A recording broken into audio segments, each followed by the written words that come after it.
Okay, thank you very much for the introduction, Harry. So good morning, good afternoon, good evening, depending on where you are. So I'm here based in Singapore. So my name is Yi Li. I'm an associate professor at the College of Computing and Data Science from the Nanyang Technological University. So today, I understand that this will be the first class of the, series webinar.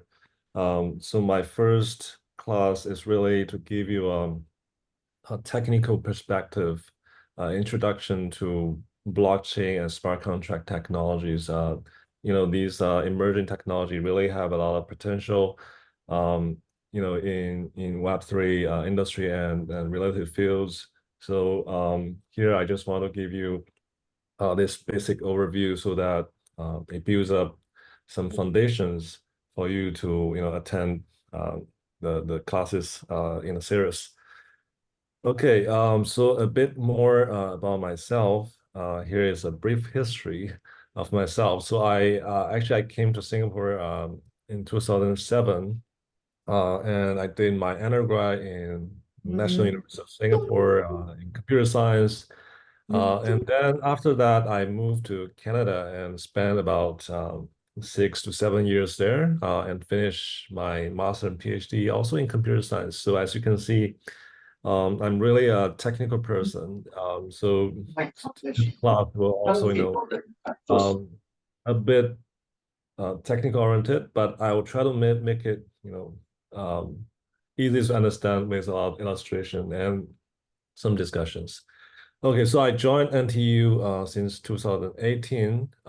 So back then, our school is still called School of Computer Science and Engineering, but since May this year, we've now been converted to a college. So it's called College Computing and Data Science. So my research interest really, focus in software engineering and software security. So I do, for example, program analysis, automated reasoning, software verification, and so on. So all these techniques are built with the goal to understand software systems better and to look at different aspects of software quality, such as correctness, reliability, security, performance, reusability, robustness, and so on. So software can be very broad, right? Including, the software applications you run on your desktop computer, including those web applications you just access through your browser. It also includes these new emerging software systems such as blockchain and dApps or dApps, no matter what you call it. It's also kind of a software applications run on top of blockchain. Okay, so this is today's agenda. So I guess most people know about blockchain or Web3 from Bitcoin. So I will start the class by talking about Bitcoin and why it is so important, what kind of revolution it has brought us, and then I'll then dive into the technical aspect of blockchain to give you a blockchain primer to talk about some basic concepts. And then with some examples and case studies, I'm going to talk about how does blockchain work, such as how the consensus protocol works, mining, and so on. And then in the end, let's move to blockchain 2.0. That's how you can start to build these so-called decentralized applications on top of blockchain to enable a lot of emerging applications. Okay, so let's start with Bitcoin. So I guess to understand Bitcoin, we need to start from money, which is a concept that we know too well, right? So money is just a medium to exchange values. For example, we can use it to buy things, to buy services. It's also serve as a unit of accounting to assign a value to some goods. And then it can also be used to store value. So it's sort of a representation of value, and all this value exists because of our trust towards towards the government, which issues all these monies. And because the money that we use every day is so-called the fiat money, right? The value exists because it is backed by our trust towards the government. But this also brings some drawbacks, right? The main drawback is because it's centralized. It's all controlled by this central authority. We have to really depend on it. And it's usually not limited in quantity, right? We've seen many cases in recent years, such as the QEs. Then suddenly there's a lot of supply of the currency, and then inevitably the value will go down, even if you don't notice it. Right? Okay. Another drawback of these paper money is that it can be troublesome to use, right? You have to carry it. So then, of course, with technology advances recently, then people start to use so-called digital money, such as the PayWave or PayNow if you're in Singapore. You can use a digital device to make a payment really easily, really conveniently. So this digital money is nothing but a digital form of the fiat money we just talked about. It's only that now it's exists in digital form, so you can carry it without a physical piece of paper, but you can do this online or with your phone, so it becomes much more convenient. But um, the actual currency is still centralized. Right? It's still there has to be some recording or ledger maintained by a centralized organization such as the bank. Right? So this is of course with such a centralized kind of digital money. So to implement any digital money, I think the biggest challenge is to avoid the so-called double spending problem, right? Because with physical money, if you pay someone, then you pass that paper to the person and then it's gone, right? But with the digital money, since all these are represented as numbers, if you pay someone, how do we make sure that your account balance is deducted with the right amount, right? If you to really make sure you cannot spend the same digital money twice, right? That's so-called double spending. So with the centralized kind of system, it's easy. So the bank will be responsible of maintaining everyone's balance correctly. But if, for example, if one wants to do this, without such a centralized authority, then double spending will become much more challenging issue to solve.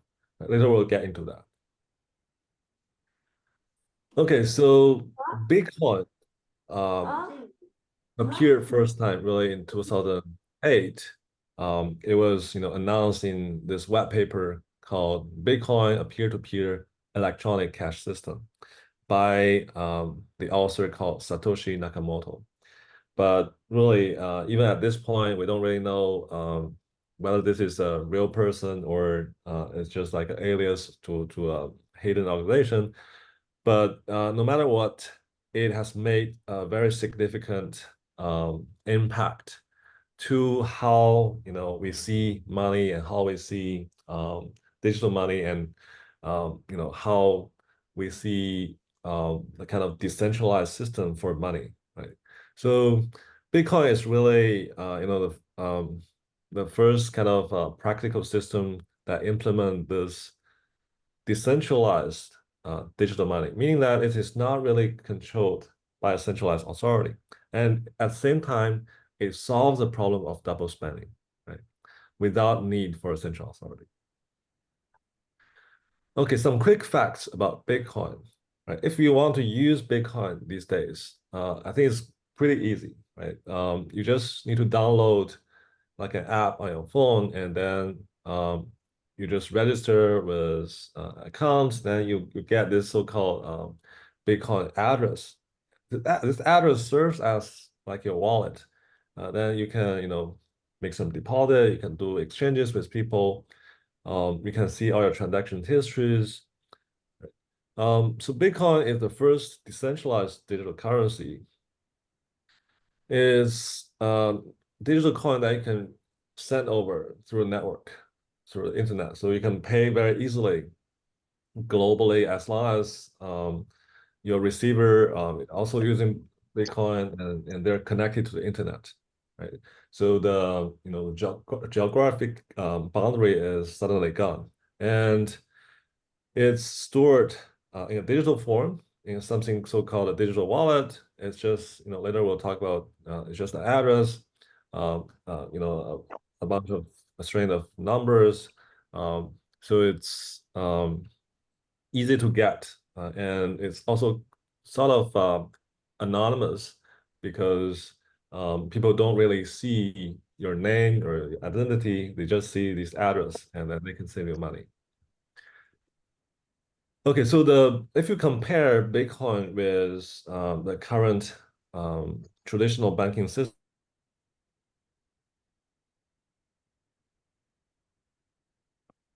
current decentralized versus centralized. So of course, Bitcoin is more transparent and more decentralized. But what does those mean?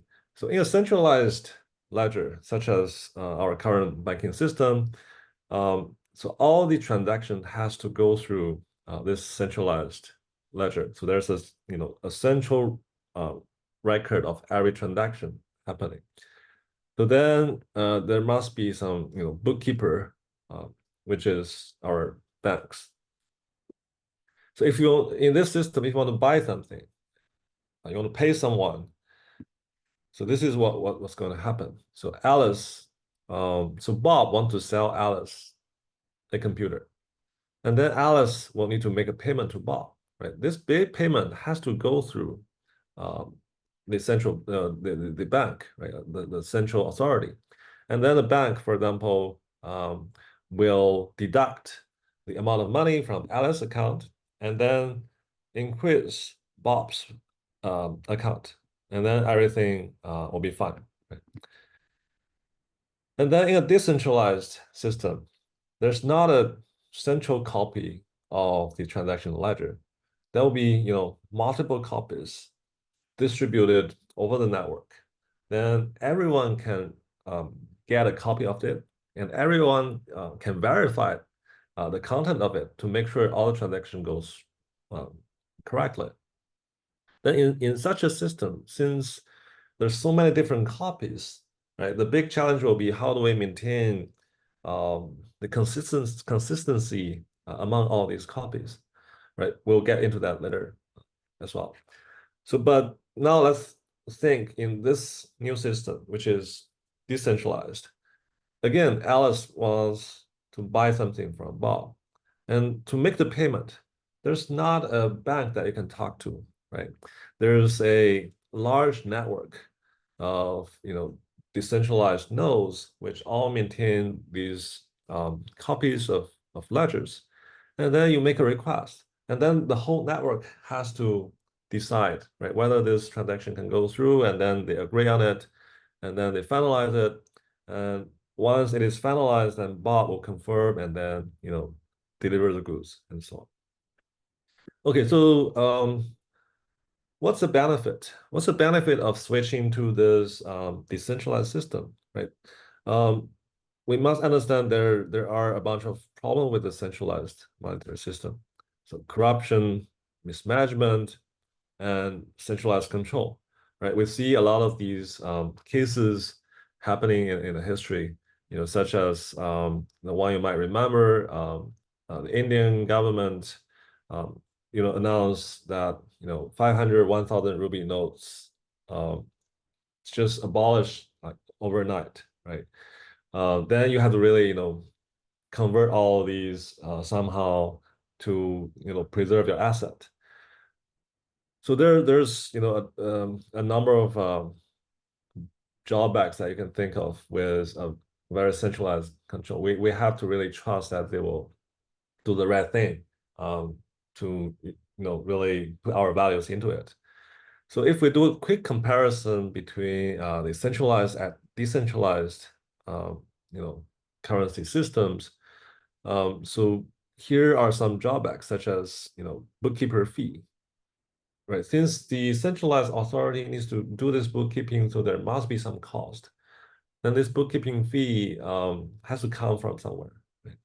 And the availability, right? If there's only one copy of it, what if it goes wrong? Or what if, such as digital system, if the computer system goes down, then suddenly people won't be able to use it, right? I think if you're using DBS in Singapore, there's technical issues uh, happen before where people won't be able to withdraw money from their bank account for a period of time.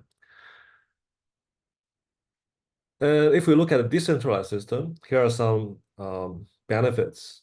So first of all, it's more trusted because the decision is no longer made from a single authority. The decision is made by the overall network. And um, the governance system is, of course, more complex, but um, since there's not a single point of power, its power is really distributed to the whole network, then, of course, it can be more trusted. And since all the transaction record everyone can get access to it. So you can really go through every, past transaction that happened before. So everything become more transparent. You can verify if there's anything wrong, right, yourself. So that's again another source of trust. It's also more resilient because there's so many copies of it. Even if some of the nodes goes down, some of the record are gone, we still have other copies, right, to easily recover from it. Okay, so to summarize, Bitcoin is really, a revolution to the currency system that we've been using for so many years. It's a big thing because it sort of changed how we can deal with value, right, in a digital form. So if we say that internet is information superhighway because it really revolutionized how we exchange information. I would say that Bitcoin is the internet of value. It revolutionized how we can quickly exchange values and how to store values, right, in a digital form.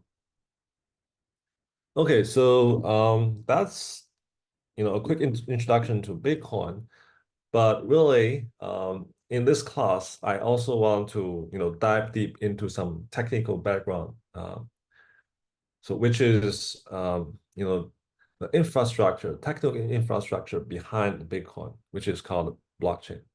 Right, to understand blockchain, I will quickly go over some basic concepts. So first of all, hash function. Right? Hash function is sort of a mathematical function that converts a variable length string of characters into a fixed size numerical value.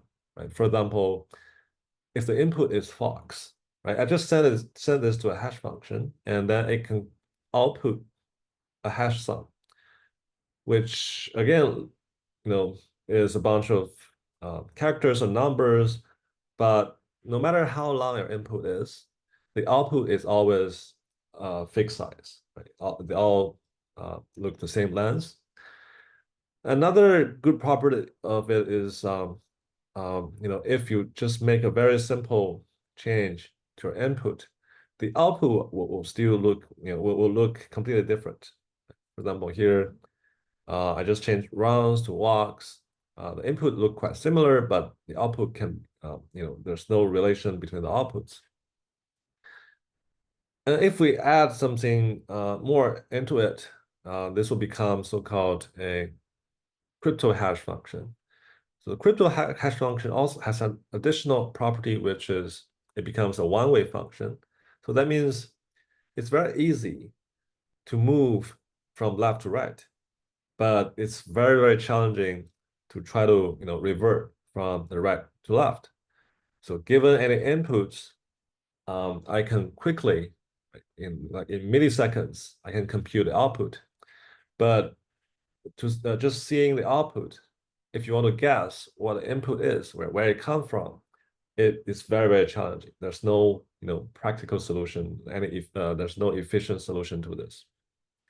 So later we'll see that's some probably that we want to use in blockchain. So the practical hash function includes like MD5, SHA-1, SHA-256, and so on. With hash function, then we can start to construct something called hash pointer, right? So pointer is computer science concept. So data is stored somewhere in the system. So pointer is just like an address. It tells you where to find that data. Right? So graphically, it looks like an arrow pointing to the actual data. So on top of pointer, if we also add its hash, right? We compute the hash of this piece of data, then attached to the pointer, then this becomes a hash pointer.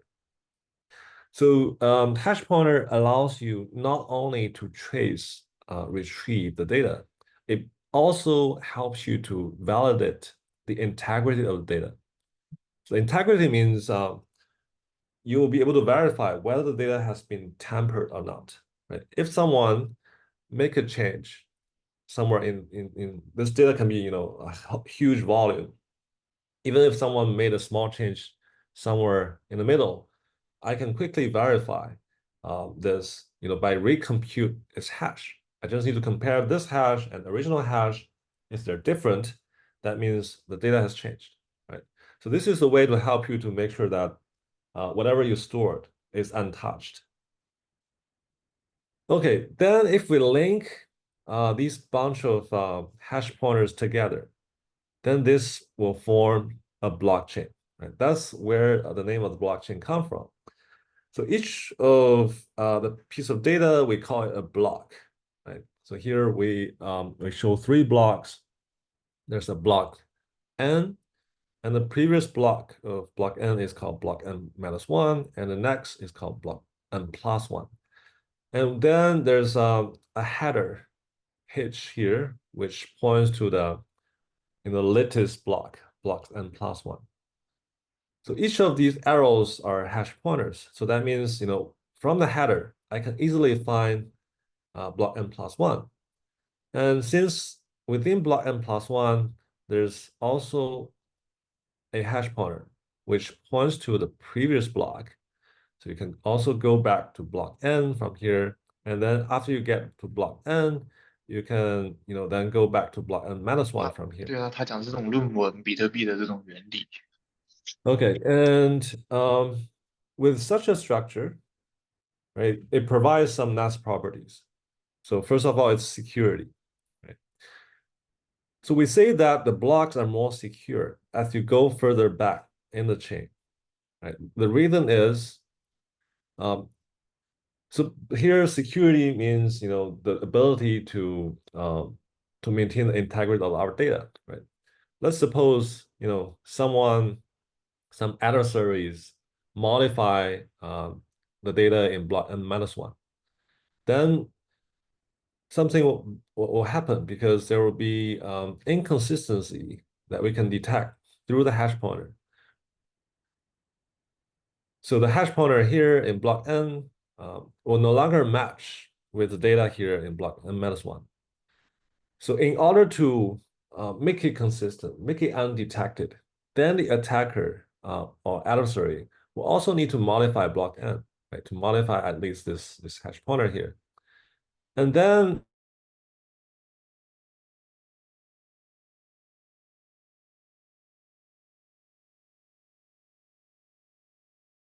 hash pointer in block n plus 1, right? So the attacker then will also need to modify block n plus 1. So that's why I would say, is more secure because the deeper you go down to the chain, the more effort it takes for attacker to make everything consistent again, right? They need to, modify every block later than block n minus 1. Okay, next concept, public and private keys. So of course, these are concepts coming from cryptography, where people can use a pair of keys to do encryption and decryption, right? Given some plain text, we can, use the receiver's public key to, encrypt the plain text into a ciphertext, and then after receiving this ciphertext, the receiver can then use their own private keys to decrypt the message and recover the plain text back. Right? Since only the receiver got the private key, then we can, make sure the data is confidential, right? It can only be seen by the receiver. So this is so-called the asymmetric encryption. So every public key has to, be paired with a private key, right? With this, we can also construct something called digital signature. Right? Digital signature serves as a similar purpose with as the traditional signature, right? You sign on a piece of paper, that means you've seen it, and the content is is sort of certified, right? With digital signature, we can do something similar. So for example, I want to send a message from Alice to Bob, and I also want to sign the message so that Bob will be able to verify that this message is indeed coming from Alice. It's not coming from anyone else, right? To do this, Alice will take the message and sign it with the Alice private key. So this is sort of the reverse. In encryption decryption, we use Alice public key, but here Alice will use use her private key to sign the message she wants to send, and then on top of the message, we'll also compute a hash, right, before we send it. After receiving this message, Bob will be able to verify the signature. To verify the signature, Bob takes Alice's public key and then unlock it. And at the same time, since both the message and the hash is there, so Bob is able to verify that the message hasn't been changed by anyone. Right. So with signature, you can really be sure that this message comes from the intended sender, and also the message has not been tampered with, right, in the middle. Okay, to link everything together, and to build this, decentralized network, we need to understand something called peer-to-peer network, P2P network. The P2P network, can be different from, a lot of, web services that we use right now. So a lot of current web architecture that powers traditional applications, you have a central server, and every client connect to that server. But peer-to-peer network, we don't have any central server. All nodes are equal, and they have the same capabilities, and all they do is they can send and receive data from their neighbors, right? And then they follow the similar protocol, and then they can maintain this whole network together. So it also allows participants of the network to trade directly with each other without trust any third party to process all the trades. Okay, so with a peer-to-peer network and with a blockchain, we can start to build and we can start to build a a digital currency, right? So this is how we do, right? In a centralized data storage, all the transaction will be stored in a central server, for example, in a database. And whenever a client wants to do trade, they have to talk to the central server and ask the server to update the transaction record. But in a decentralized data storage, everyone will become a server. We're all equal, right? In a peer-to-peer network, everyone maintains this transaction record. And then when you want to do a trade, all these nodes has to somehow reach to an agreement and update their transaction simultaneously. We'll talk about that more later. So the transaction record we actually store them in a blockchain, right? So a blockchain, is just a bunch of hash pointers and data blocks linked together, right? In the structure that we just seen before. First, they start somewhere, which is called a genesis block, the very first block in our record. And then we can start build upon it to add new transaction record, one after another, in this form of a blockchain. And then each server will keep a copy of this blockchain. Right?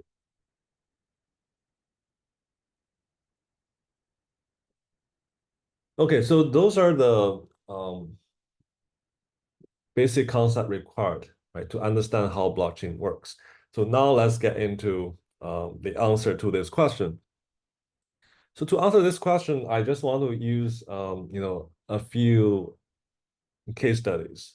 Let's start with a very simple cryptocurrency system, which is called a Goofy coin, an imaginary currency system. Just by using the knowledge we just learned, a blockchain kind of structure, right? So there are just three simple rules in a Goofy coin. So these are the rules that all the nodes needs to follow, right? Since we are now in a peer-to-peer network, so everyone has to follow the same rule and then start to process the transactions. So rule number one, Goofy can create new coins. So there is someone special who can create new coins. To create this new coin, Goofy just need to send this message, create coin, and assign a unique coin ID to the coin. And whoever owns a coin can pass it to someone else by sending a statement. And the statement just say, pass on this coin to X. And this message has to be signed, right, by your digital signature. And everyone can verify this, right, by, verify the signature. So we know that it's indeed the coin that is really intended to be sent by yourself, right? So this is, a way to verify the message. And then rule number three, you not only verify the authenticity of this message, you also need to verify the origin of the coin. So of course you can say that I want to pay 100 to blah, but we must also know that you own that 100 coin already, right? So this is done by, others can verify the validity of the coin by tracing through the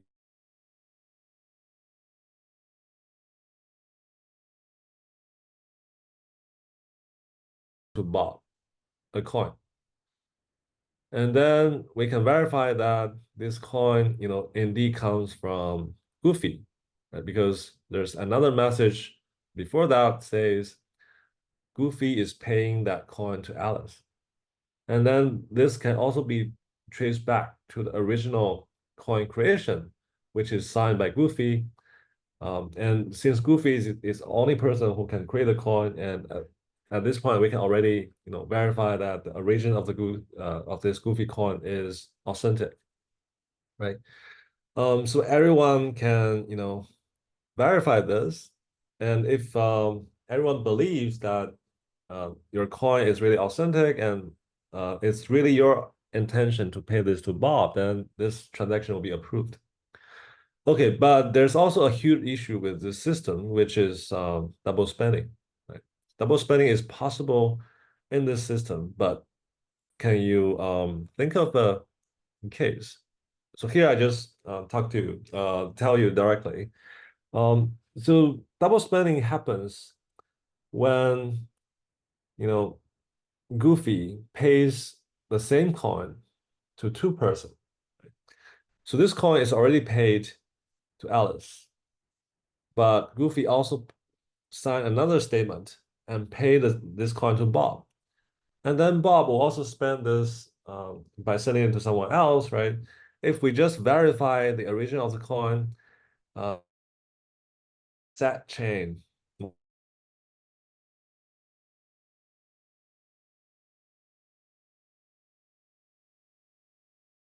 all sort of realities maintained by multiple chains, right? So there's not a single truth that everyone can agree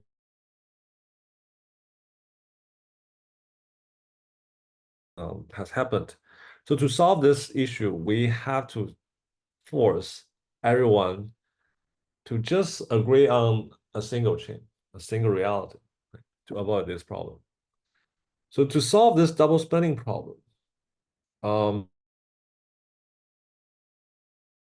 but some nodes, which we call miners, right, to do the verification works for us. And these miners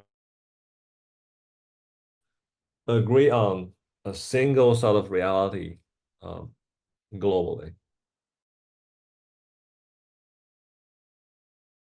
So not anyone, so in this new system, not anyone can add arbitrary blocks into the blockchain. So only these miners can add, and not just any miners, but the miner who has been selected from the network can do this, right? So there's a sort of a consensus protocol all the miners follow.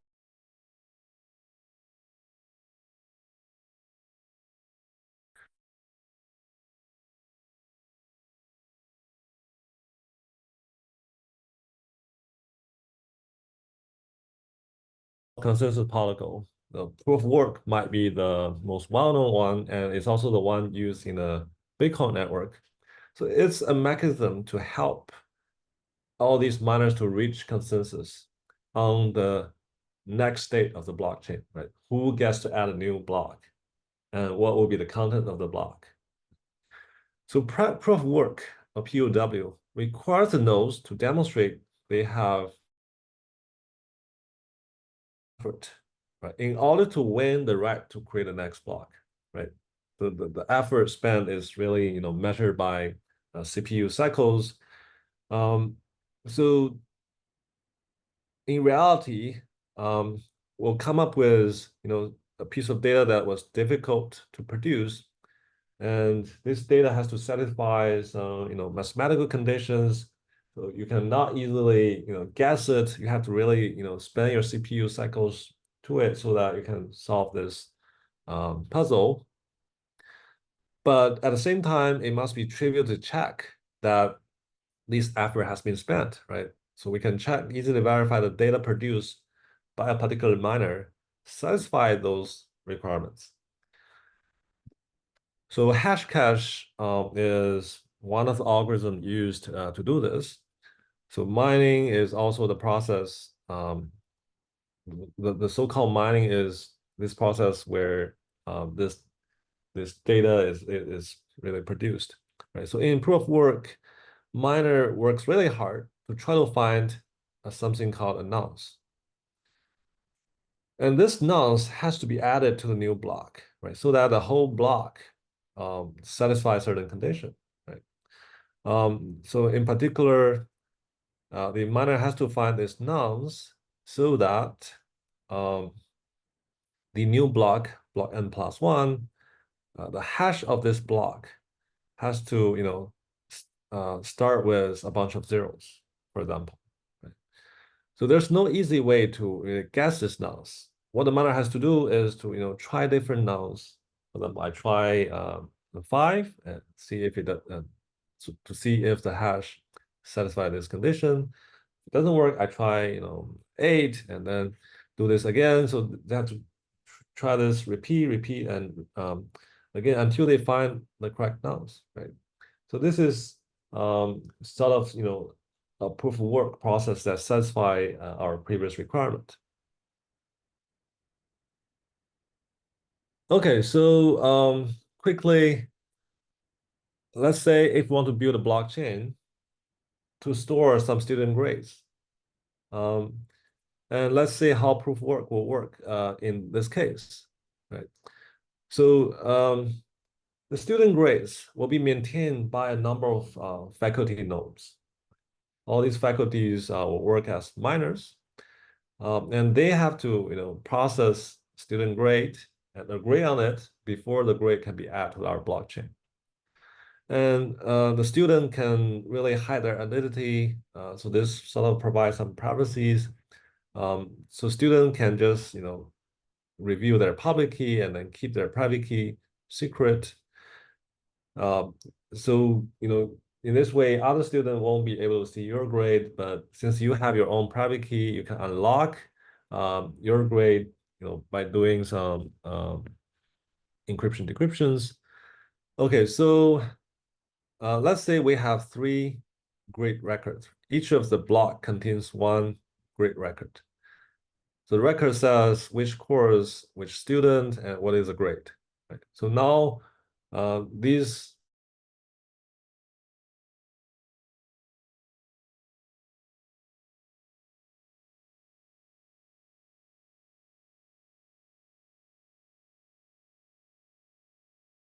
to the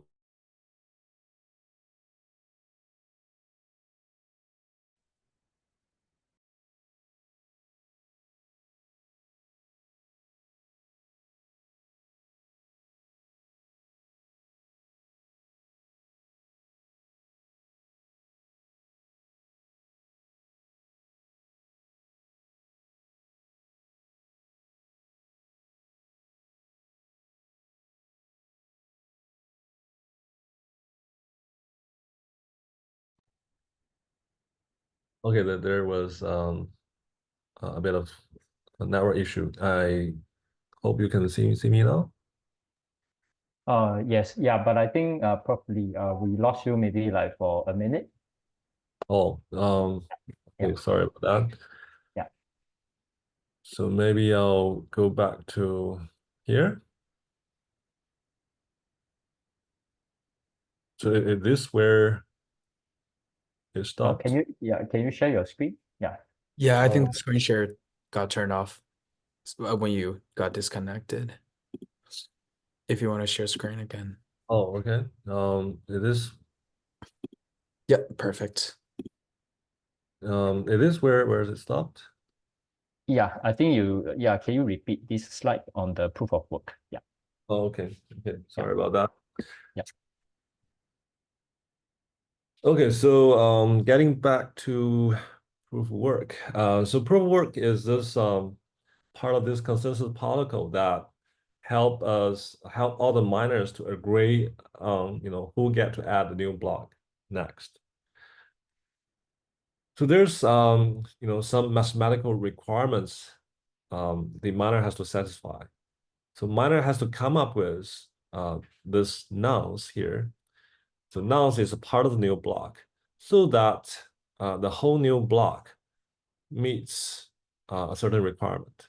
Right? So the requirement, for example, can be that the hash of this new block has to start with a bunch of zeros, right? And there's no easy solution to this. The only solution is for the miners to try different nonce. For example, to try a number 5 and then take the whole block, compute the hash, and see if the hash start with a bunch of zeros. If not, the miner has to continue and repeat until some miner find this nonce. And once this is achieved, then all the other miners can come and verify, right? It's very easy to verify.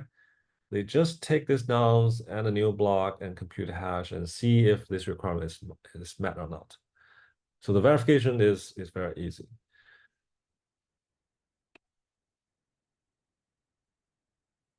Okay, so this process satisfy all the requirements that we've talked about before. And now let's see how this will work in action by going through an example. So here, let's say we want to build a blockchain to store student grades. So we'll have a bunch of faculties who will work as miners. So they collectively will maintain this student grade record. They must, for example, verify the authenticity of those grades and then also agree on it, right, before the grade can be added to the global blockchain. Another nice thing in this case is that the student can hide their identity. So we don't really need to refer to their name in the grades. We can just use their public key, and only the student themselves can use their corresponding private key to unlock the grades, so they can view themselves, not the others. So here, let's say we start with a pool of grade records. So each of the block here contains one grade record. So in the record, it says which course and which student and what is the grade. So, but these blocks are not added to the chain yet, right? So the faculty miners, they still need to do the mining. Okay, so this is a proof of work task that needs to be solved by the miner. So they will follow this simple hash function. So there's a nonce, there's A, B, and C. So A, B, and C actually come from the block itself. For example, A is just the first letter of the course. B is the first letter of the student's public key. And then there's also the previous hash, right? Since in each block there's also a hash pointer that points to the previous block. So we take the last two digits of the previous hash and also put into this formula. So then what the faculty miner needs to do is really to try to come up with this nonce, right? So that this hash satisfies certain condition.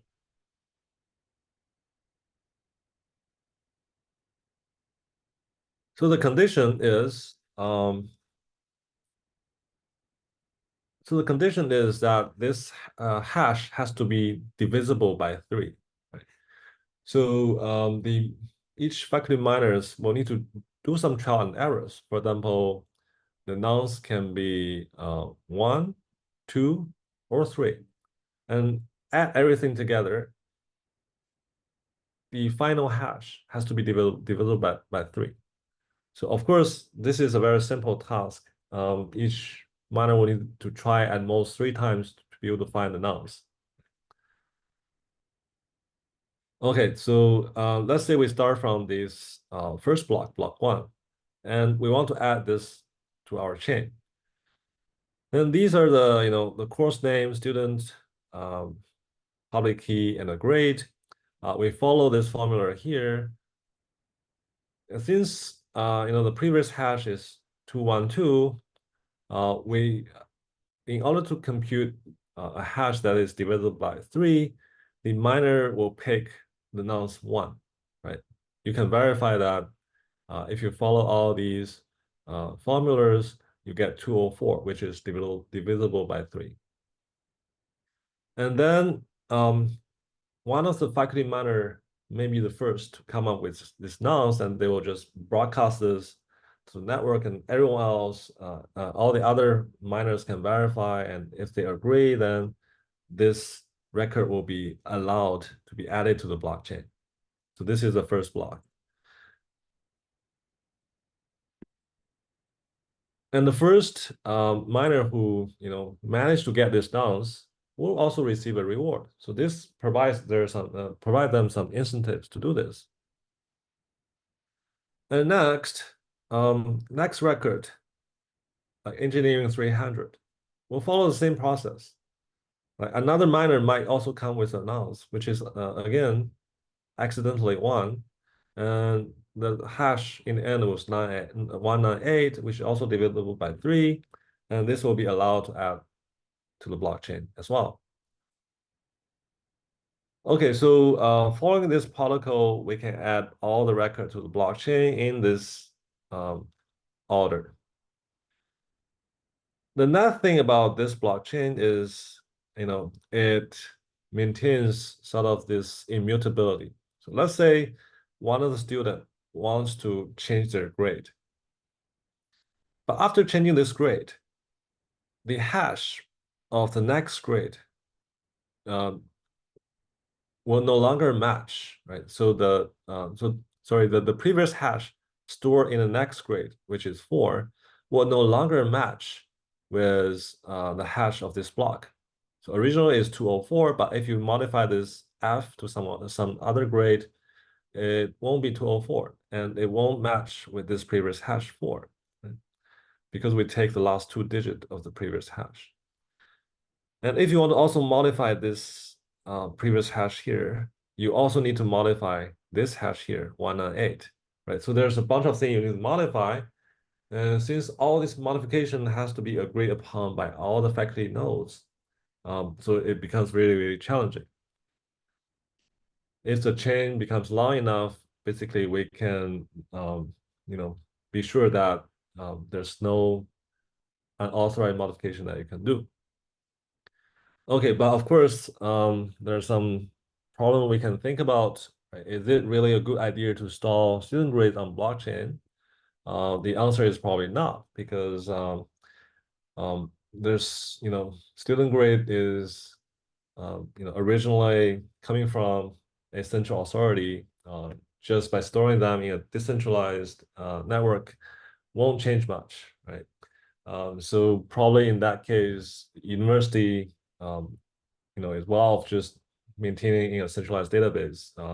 Of course, you can provide, you can also, protect privacy, by, doing some encryption as well.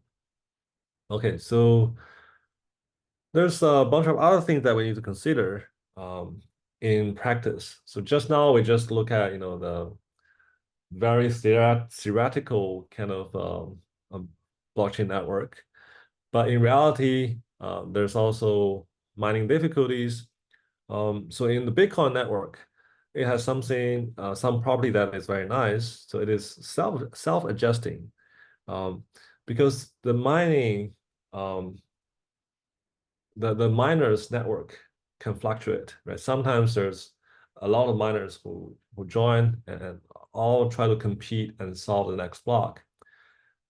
Then if we set the mining task too easy, then it might become too quickly for the next block to be found.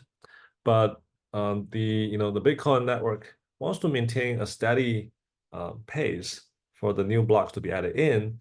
So on average, a new block will be added in about every 10 minutes, right? So to maintain this, we really have to also adjust the mining difficulties, right? So this is how the mining difficulties fluctuates over time. This is sort of a reflection of the computation power provided by the miners available in the Bitcoin network. So when there's more people coming in to join the computation, the difficulty will go up. If there's less, go down, and so on. So it's self-adjusting. There's also a lot of revolution happens in the mining process. The hardware equipment used has evolved over the years, right? Originally, people just use their CPUs on their desktop computers when the competition is not that fierce, and then they switch to more advanced and more specialized hardware such as GPU, FPGA, or even today, people will use ASIC, which is sort of a specialized built computer that is only meant for doing the mining. Okay, another idea came where multiple miners, they can join their force together to form something called a mining pool. So the idea is that if you do this alone, sometimes you can become very unlucky and you spend a lot of effort, but since there's randomness, inherent randomness in the mining process, if you're just unlucky for a very long period of time, you may not be able to solve that mathematical puzzle and be rewarded, right? But if you join into a mining pool, join a group, and then everyone can sort of provide their share and solve this together, then the variance of the reward will go down, right? Then you can also divide the reward among all the pool members based on their contributions. So of course, there's pros and cons. The pros will be this reduce the variance of mining rewards. And it's also easy to do upgrade to the network. For example, if we want to introduce a change to the protocol, if we're organized with mining pools, it's easy to do upgrades to all the pool members. Then the network will, the software used by the network will be more uniform. And the cons will be that the pool manager has to be trusted, right? Because locally in each mining pool, there's still this more centralized structure. So we have to trust that the pool manager will distribute those rewards in a fair way.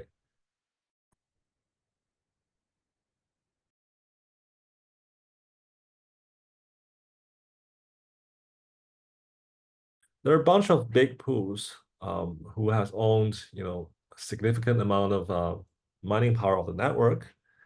Some of them can be up to like 20%, right? You might get worried that if those pools grow too much and they become a monopoly, and then they become the central authority again, right?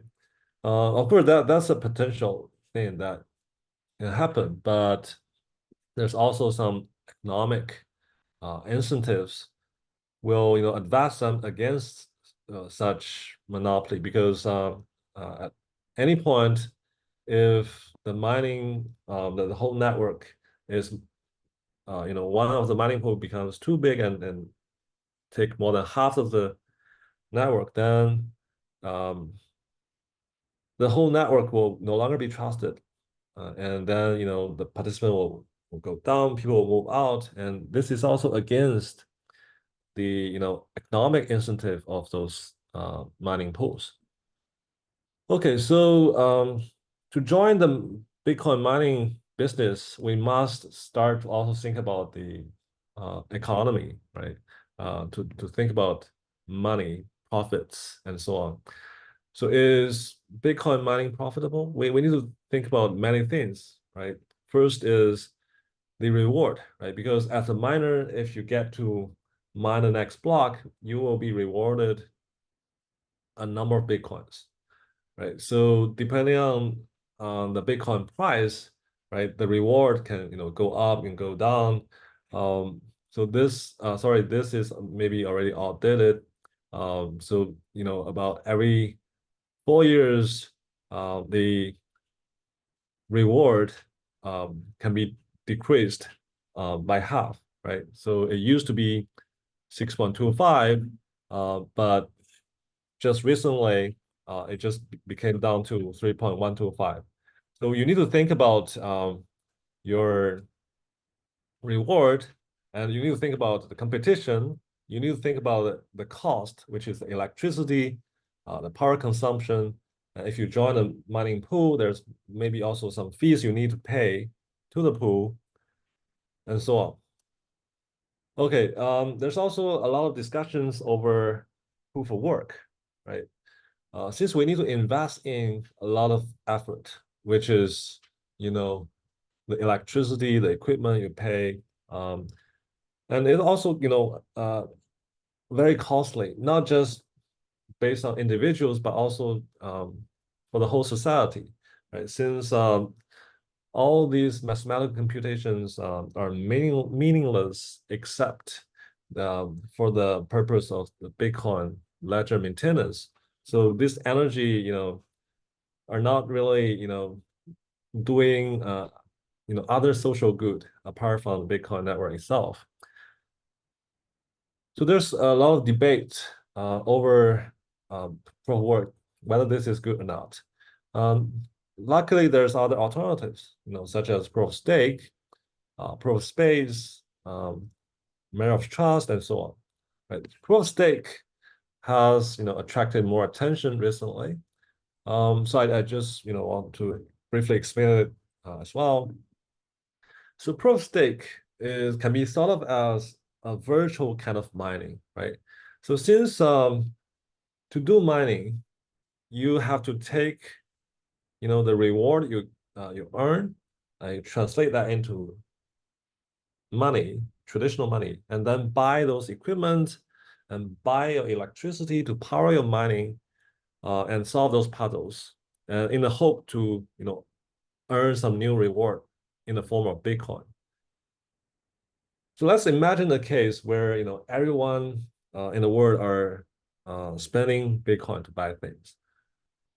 Then you no longer need to translate Bitcoin into or traditional money. You can just buy energy equipment from the physical world, also using the Bitcoin.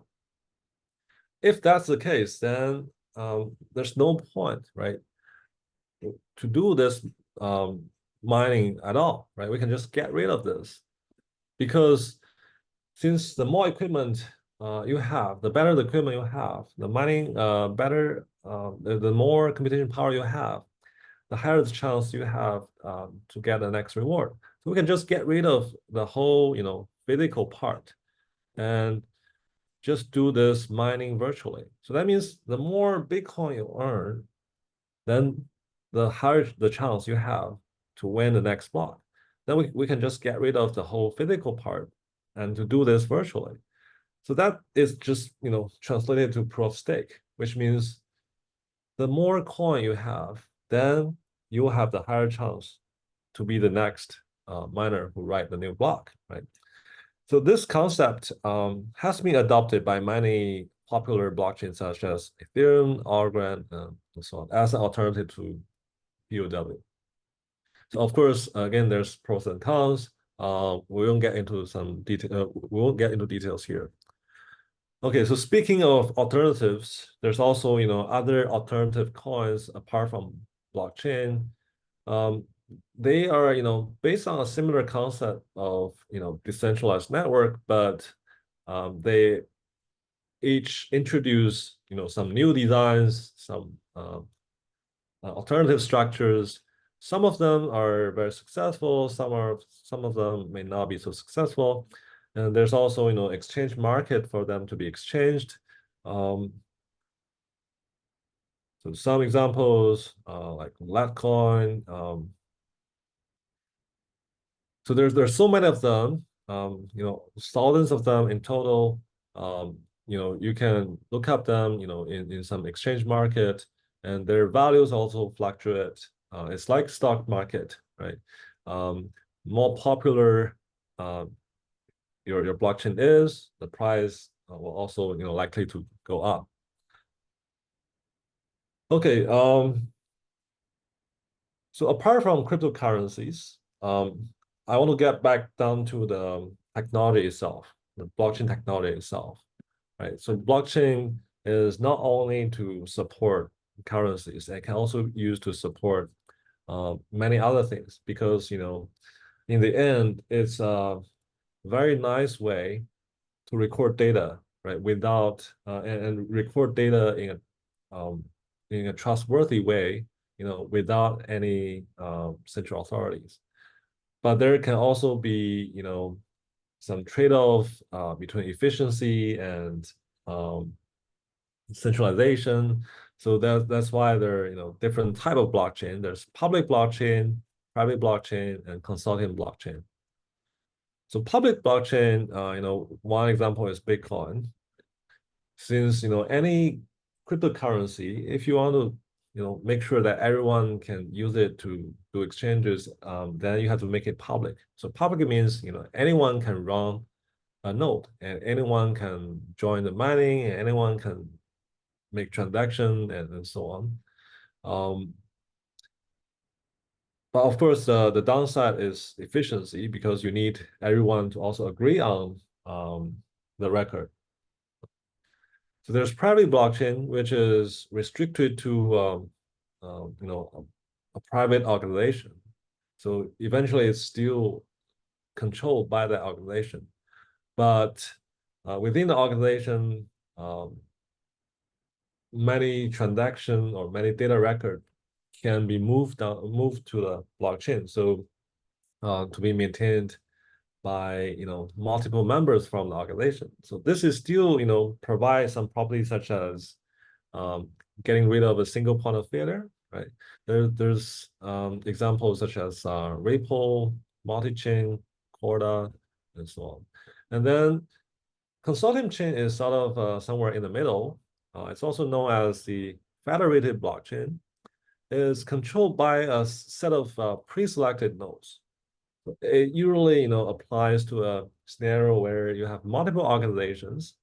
They're doing some business in a similar domain, and then they want to exchange information. They want to maintain some joint record of their transactions.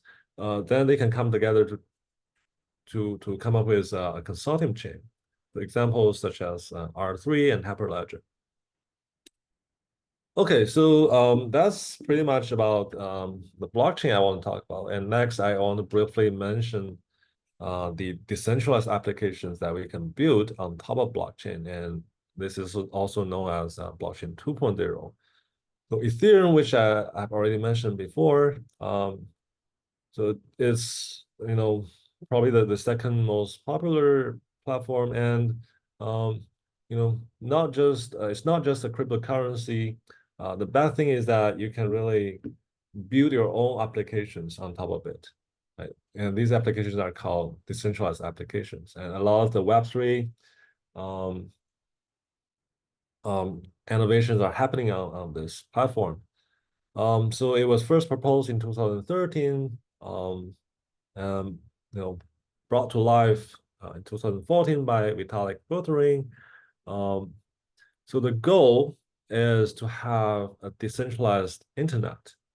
So on Ethereum, you can use a very simple programming language to develop something called a smart contracts. The smart contracts is similar to a traditional contract we sign with someone, but these contract rules are written in computer code, and this code can run on top of the Ethereum blockchain. Now you can use this code to develop many interesting applications, right? So to power applications in many different industries, not just finance. It can also have property trading, retail, utility, and so on. Okay, so to understand smart contracts and decentralized applications, we can do a quick comparison between centralized applications and decentralized applications. So from the user point of view, they can be very similar. They can all be accessed through your phone or from your browser. The biggest difference exists from the backend, right? In a centralized application, the backend is running in a centralized server. The server is controlled by a single organization, and the decentralized application, the backend is not on a single server, but on a whole blockchain network. Right? So in a traditional contract you sign with someone, maybe on a piece of paper, you must need an intermediary, right? Either by a lawyer or by the government agency. There must be someone who will help you enforce the contract rules and also try to resolve dispute, right, if any. And the transaction is also not transparent. It can be slow and costly because it involves all these intermediaries. Whereas in smart contract, for example, you want to buy a car, and you can decide to sign smart contracts. Right? Smart contract, can encode all these similar contract rules, but in a computer code. And this code can be put into blockchain. And then, for example, it says, once the transaction is done from Alice to Bob, then the ownership of the car should go from Bob to Alice, right? And then everything of this will happen. And so it's self-enforcing. It also reduces a lot of cost. So buying a house on Ethereum, can be easy. If, for example, in the future, where we could, digitalize all these ownership and put them into the blockchain. Of course, this is not happening today, because the ownership of the property is still, not maintained on the blockchain. We can already do a lot of other stuff, such as trading of cryptocurrency, buying some sort of insurance, and so on. Okay, the potential of decentralized application in the future is huge.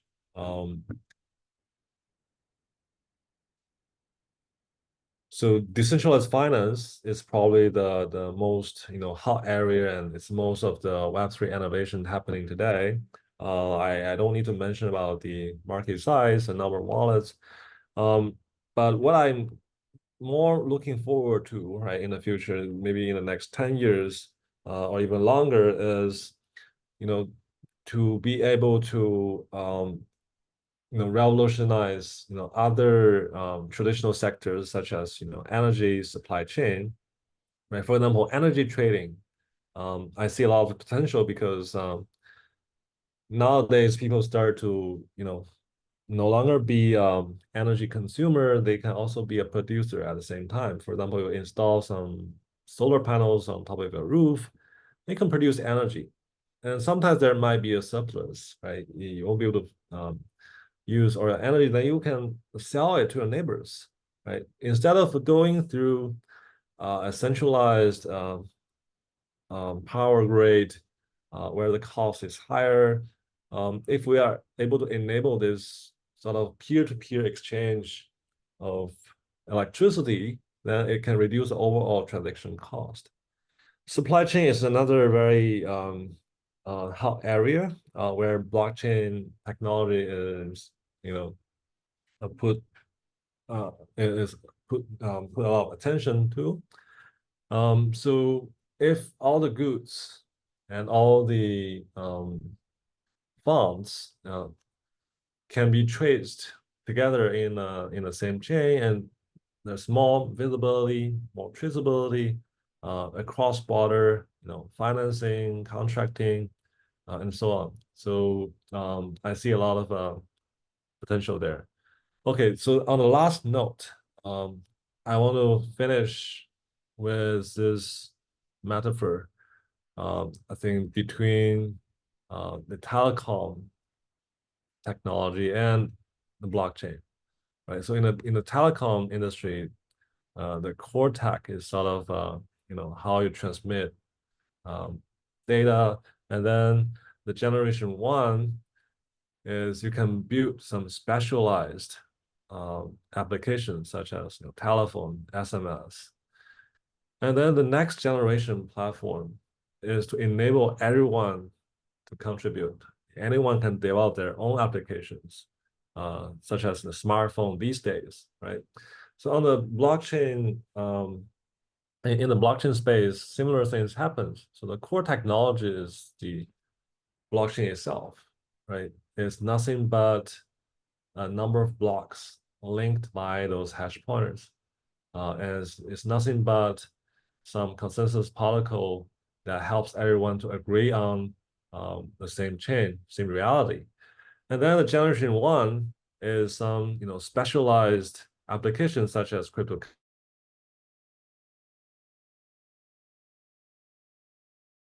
And then the next generation is to enable people to build their own stuff on top of the network, which is smart contract and decentralized applications, which has a lot of huge potential in the future.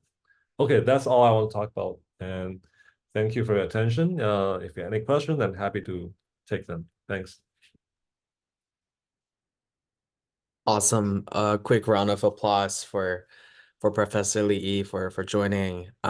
We got a couple questions in the audience. Professor Li, I don't know if you want them to ask live or maybe just answer from the chat.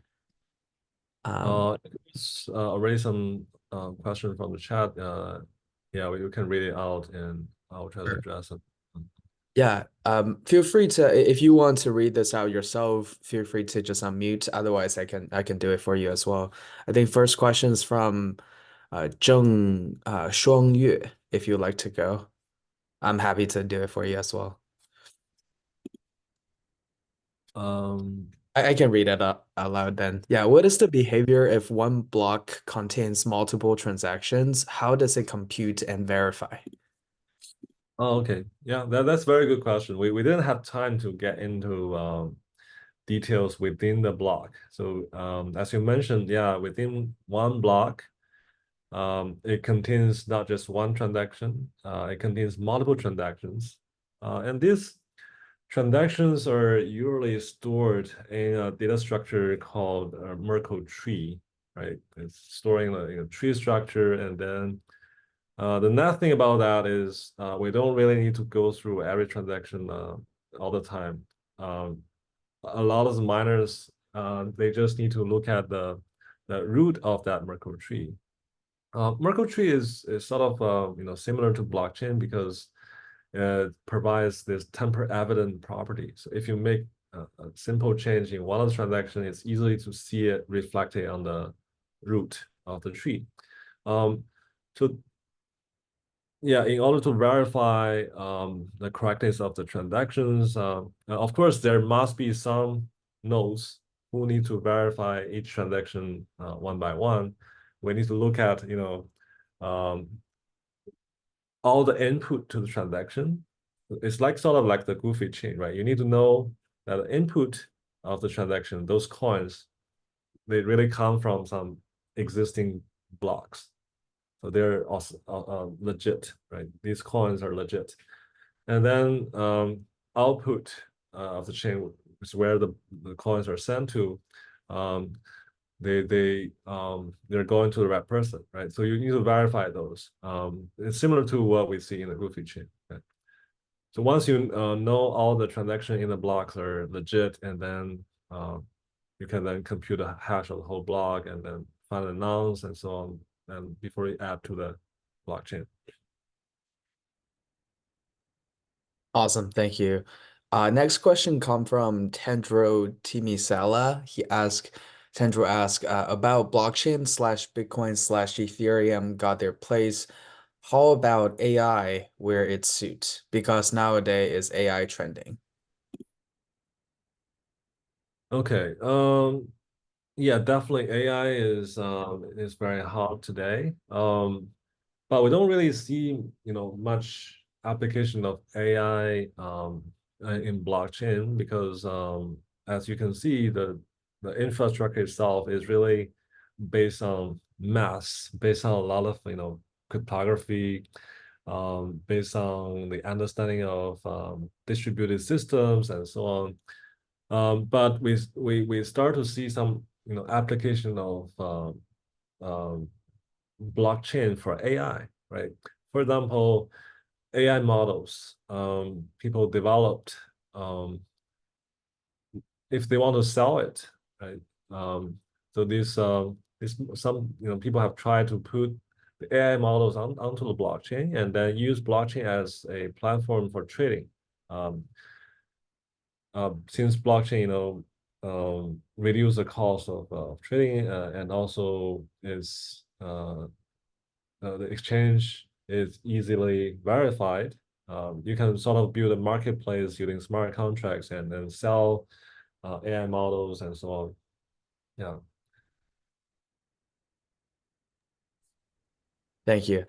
Next question is from Phelan. Does smart contracts have the ability to update the version? As Web2 software may face some version control issue like feature update, bugs, etc., and programmers may need to make some patches to fix them.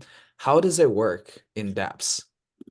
Yeah, a very good question. So just now I might have mentioned that smart contracts are immutable, but there are alternative solutions.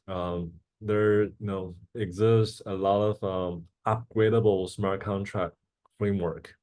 It's sort of a library, right, you can use.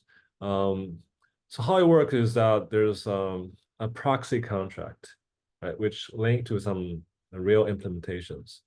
So this proxy is like an interface, and the interface will always be the same, will be stable.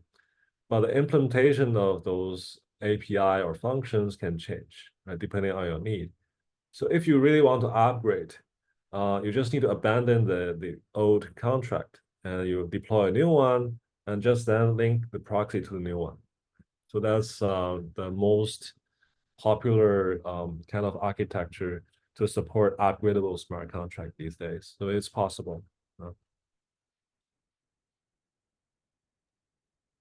Awesome. Hopefully that answers the question. Next question comes from Jason. Do virtual machine miners actually actively quotation mark verify on the chain, considering no equipment or power is used to solve math problems? Okay, so in a proof of stake kind of environment, so we don't really need to solve the math problem anymore, because the next matter is really decided by the amount of stake you have on the chain. But still, yeah, we need to do sanity checks, right? And if the verifier found that one of the block is actually incorrect, right? Then whoever add that block, their reputation will be damaged. Then they may not have, you know, the same kind of chance to add a block in the future. Yeah, so there's still, you know, verification need to be done, but it's you know, the miner themselves, if they are, you know, has a goodwill, they will need to do the verification because you want to make sure that the block you add is correct. Otherwise, you know, if it's found out by someone else in the future, then your reputation will be damaged, and then your, of course, your institute will also be damaged.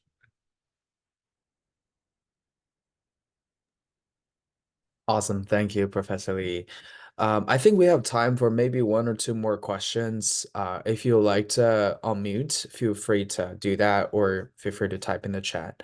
We have one more from Jesse. What do you view about the type of wallets in the market, like multi-sign, MPC? Okay. Yeah, I guess the wallet, you know, is really about usability, right? I think there's a lot of happening in this space. Try to improve the usability to allow, you know, average user being able to get access to the technology and do trading.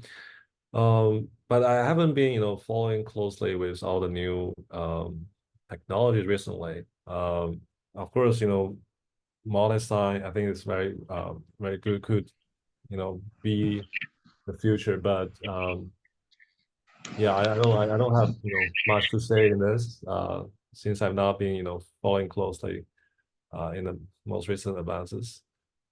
But I guess whatever, you know, can solve the usability issue will win.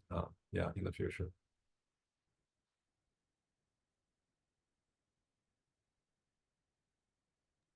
Awesome. Awesome. Thank you so much. I'll stop the recording now, and